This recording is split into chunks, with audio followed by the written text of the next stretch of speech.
আজ আমাদের ঘরে নিহার তুলতে এসেছিল আমার স্বর্ণকার ভাইয়েরা।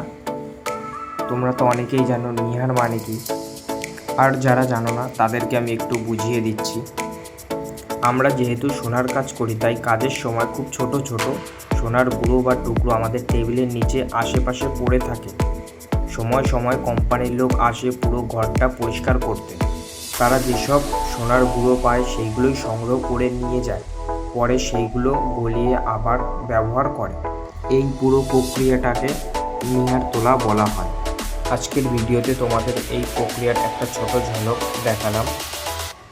যদি ভিডিওটা ভালো লাগে তাহলে একটি লাইক দাও, কমেন্ট করে জানাও কেমন লাগলো, আর চ্যানেলটা সাবস্ক্রাইব করে পাশে থাকো। তোমার ছোট্ট একটা সাপোর্ট আমার মতন মানুষকে অনেক বড় অনুপ্রেরণা দেয়। এখনের মতন আমি এইখানে ভিডিওটা শেষ করছি। সবাই ভালো থাকবেন, সুস্থ থাকবেন।